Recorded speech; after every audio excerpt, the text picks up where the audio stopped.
ओम शांति। आजिर विषय वस्तु कर्म योग। ए विषय वस्तु कर्म सहित योगर कौन बा संबंधटा रही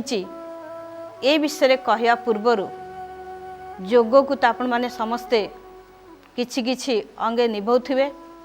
निश्चय किछि अनुभव करि पारुथिबे। कारण ए संसार रे धर्मपरायण भी कम नुहंती, योग शिखेला वाला योगी भी कई कम नुहंती। कहार ना कहार मन चाहे वस्तु सहित मूर्ति सहित बा कौनसी ना कौनसी धर्म पुस्तक सहित बाबा गुरु साधु संतों सहित गोटे संपर्कटा थाए बा गोटे रिलेशन थाए, जोगाजोग थाए। तेणु योग माना ही जोड़िबा। योग भितर भी कर्म,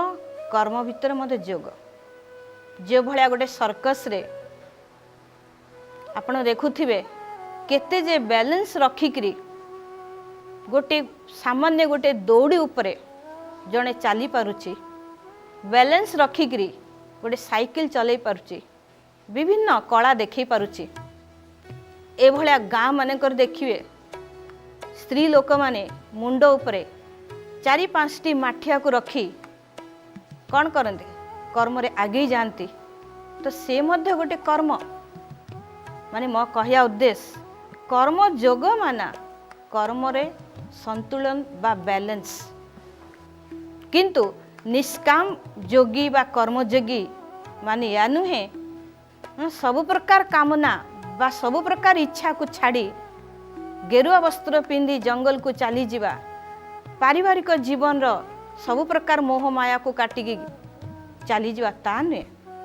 किंतु कर्मयोग माना भोग विलास को त्याग करी जो भोग विलास जो आत्मा को मनुष्य को निजर मन को कलुषित कर दउची, विभिन्न प्रकार कामना लालसा इच्छा तृष्णा जाद्वारा कि मनुष्य दुखी हो जाउची, से सब प्रकार इच्छा लालसा कामना को दूर रे रखी जदि आम शुभ कामना रखिबा अर्थात निष्काम कामना रखंतु, किंतु विश्व कल्याण र कामना बा कौनसी ना कौनसी मंगल र कामना, से कामना भितरे ना निज को दुख मिलिव ना सामना वाला को दुख मिलिव। सेथिबाई कर्म योग गोटे एभलिया अस्त्र, से अस्त्र आमको निहाती दरकार। काहेकि मनुष्य कर्म प्रिय, सेथिबाई कर्म आमे प्रति मुहूर्त रे करूचे। देखिया भी गोटे कर्म, शुणिया भी मध्य गोटे कर्म। ये हाथ द्वारा मु जदि जनकु आदर सहित सम्मान सहित गोटे खाद्य देली बा ता जदि भल व्यवहार देखैली एवं आखि द्वारा देखिया समय जदि मु शुभ भावना रे देखिली, पवित्र भावना रे देखिली, से भी तो गोटे कर्म। किंतु जन को देखिया बेले मु जदि रागिकी अशांत होइकरी एवं कौनसी ना कौनसी प्रतिशोध भावना रखिकरी ता से जदि व्यवहार कली बा कामना भावना रखिकरी व्यवहार कली, ताले सेटा कौन से जदि बा गोटे कर्म हैला, किंतु गोटे दुखदायी कर्म गोटे सुखदायी कर्म। किंतु आम मन रे जो पर्यंत ए तोर मोर भावना रहिबो, आज मनुष्य बेलगाम घोड़ा ही मन को कुआड़ू ना कुआड़ू को गति ही चली जाउची। जेंती गोटे घोड़ा पर बस्था चालक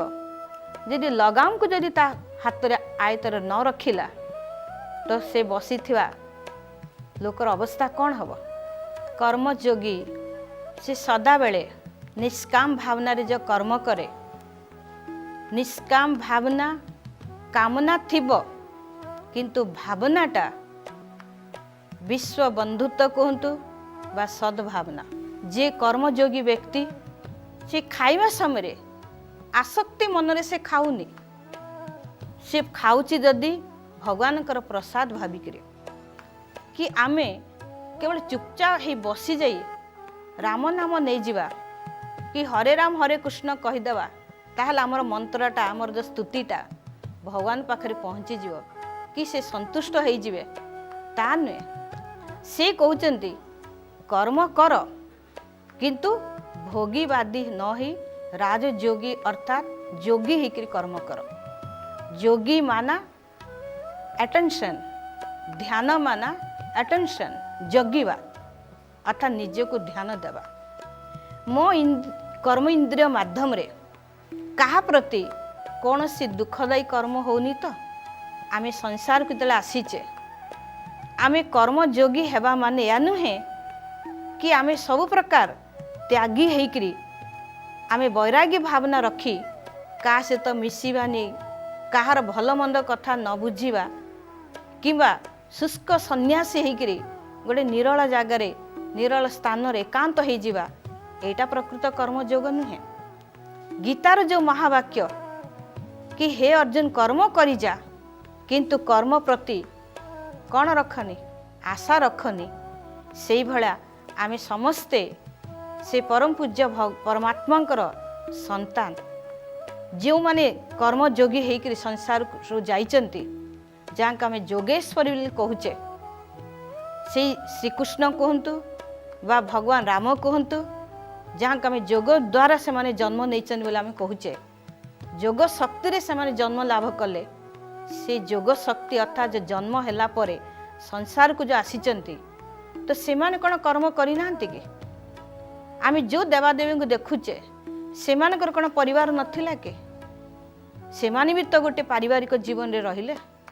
तो से भाया वर्तमान भगवान कहते कि गृह रे रही मध्य गृहस्थ रे रही मध्य गृह को आश्रम भलिया तैयारी कर। ए गृहस्थ आश्रम माना कर्म योग प्रति कर्म इंद्रिय को केमती बैलेंस रखिक अर्थात संतुलन जीवन जमती आपको बुझाऊली कि सर्कस कथा तो से भाया एक कर्म मत गोटे सर्कस भाया कई गोटे कवि कहते ड्यूटी इज ब्यूटी अर्थात ड्यूटी इज गॉड बोली कहते कर्म ही भगवान। अनेक मत ये भी धारणा भगवान को न मानी कहती कर्म करी जाओ यही तो भगवान। कई गोटे महात्मा कहते मानव सेवा ही माधव सेवा अर्थात माधव सेवा ही मानव सेवा यही भलिया माधव अर्थात आम जदि सत्कर्म आड़ को जीवा यही तो माधव सेवा यही तो भगवान सत्कर्मर अर्थात कर्मयोगीर श्रेष्ठ लक्ष्य कहतु बा कर्मयोगीर श्रेष्ठ उद्देश्य आमे यही जदि भावना रखिवा मु आसीची कौन पाई मु तो आसीची एथिपाई कि समस्त को किछि आदर सत्कार देवा पाई। आपण देखंतु जो ऋषि मुनि आज को 100 वर्ष तल को चली जातु जो ऋषि मुनि साधु संतगण गुंफा मानक जो बसी तपस्या मग्न से घर घर जाई भिक मागु नथिले किंबा कागरे हाथ पोती मागु नथिले खाद्य तांका पाखरे पहुँची जाउथला। अर्थात मोर कहया उद्देश्य से गोटे निरल जगार गुंफारे बसी तपस्या रत तपस्या मगन आपे आपे खाद्यटा पहुँची जाउथला माने कौन से तो मागु नथिले किंतु से जो कर्म करी मध्य जोग रूपक कर्म जो बसिकी जो तपस्याटा कले ध्यानटा जो कले से ध्यान रूपक कर्म तांको निष्काम करदेला को कामना रहिलानी जेहेतु तांकर सर्वस्व सबकिछि ऊपर वाला परमात्मा बा भगवान से समर्पित हो गले सेथिपाई खाद्यटी आपे आपे तांका पाखरे पहुँची जाउथला। तो एई भलिया सेई समय को आजिर समय सहित तुलना करंतु। आज भोगवादी मानव भोगरे भोग विलास रे एभलिया मातिचंती भोग विलास रे एभलिया लिप्त भावुचंती काम अर्थात कामना जदि न रखिबा ताले बंचिबा केमती जदि कामना को छाड़ीदेवा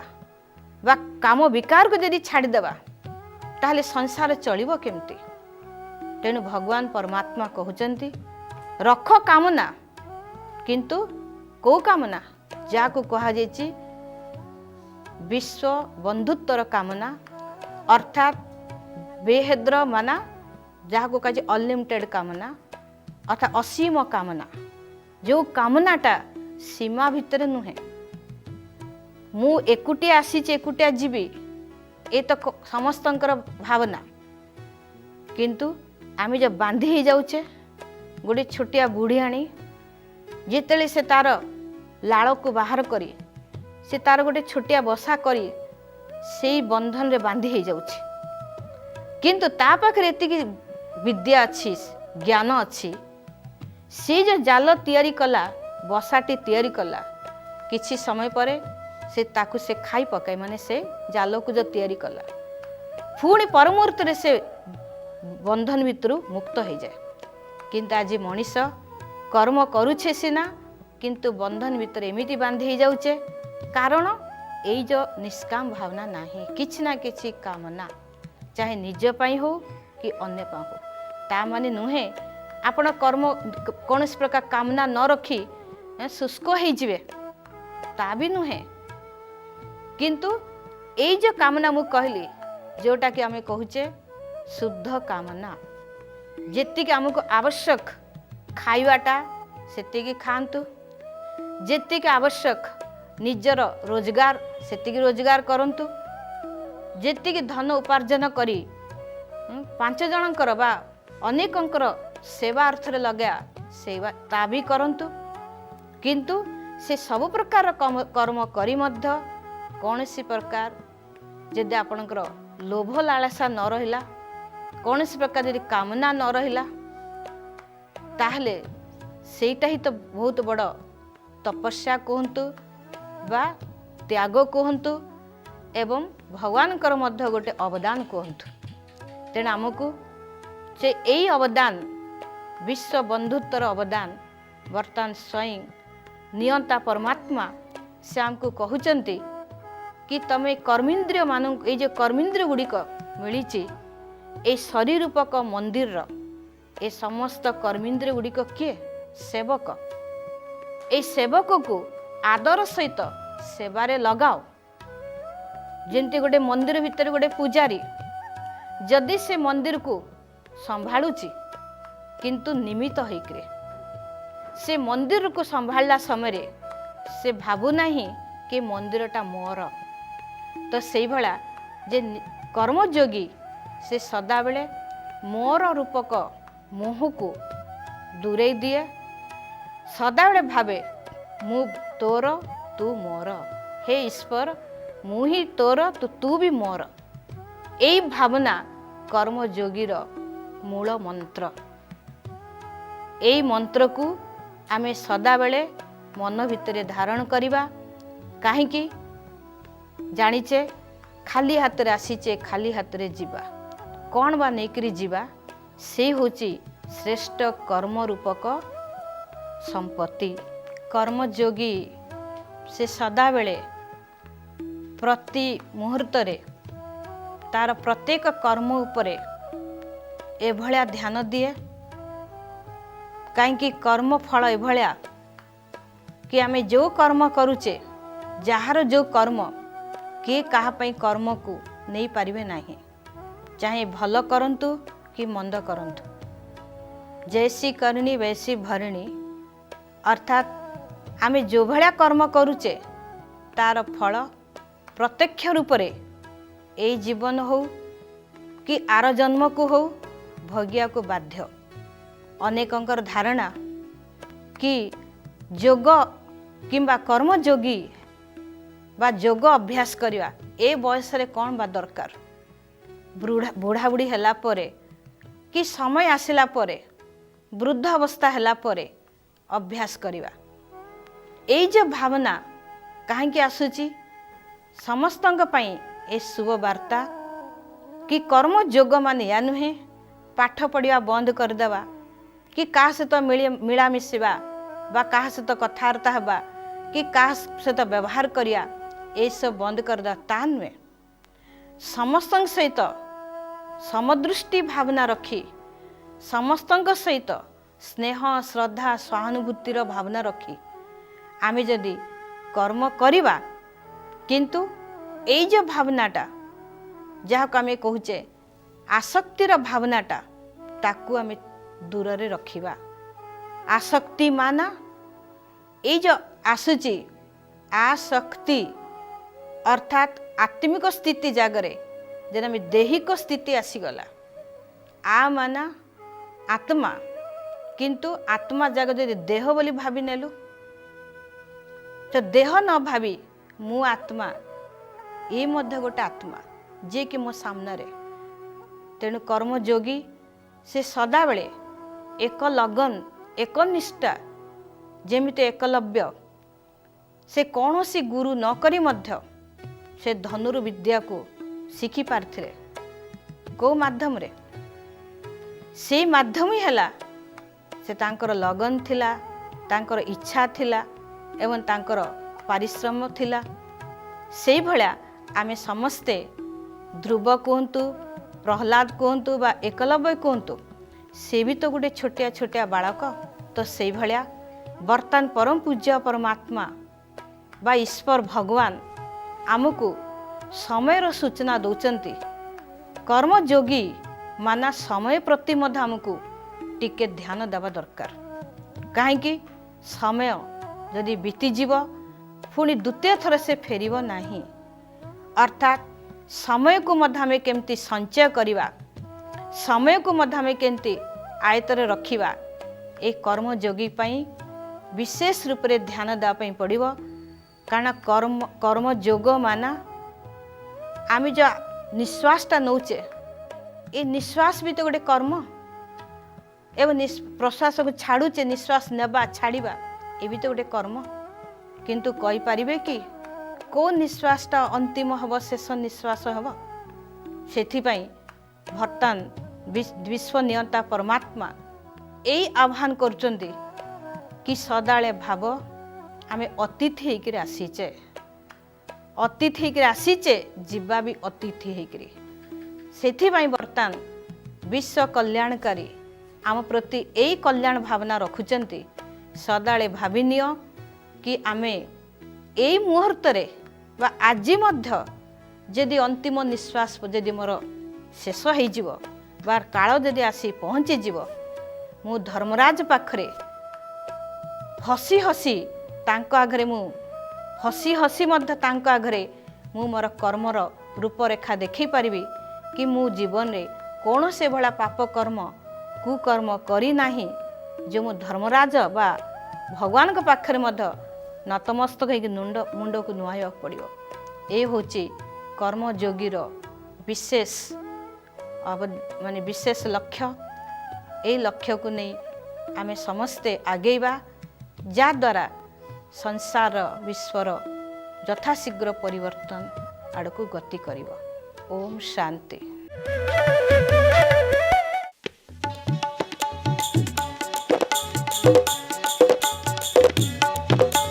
कर्मर गहन गति बड़ विचित्र एति कर्मर गहन गति बड़ विचित्र एति जेपरि कर्म को से परि फल जेपरि कर्म को से परि फल एई तो संसार नीति कर्मर गहन गति बड़ विचित्र एति कर्मर गहन गति बड़ विचित्र एति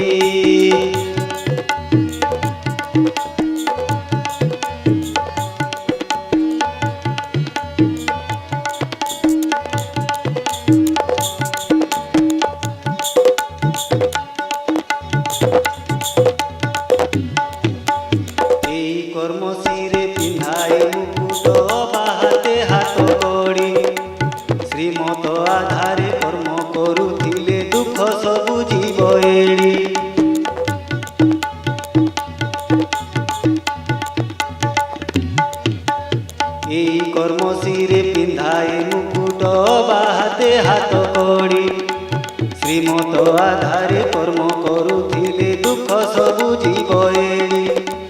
हाथे कर्म करे बुद्धि रे सुमरी हाथे कर्म करे बुद्धि रे सुमरी पाओ प्रभुकर प्रीति कर्मर गहन गति बड़ विचित्र एति कर्मर गहन गति बड़ विचित्र एति जे परि कर्म को से परि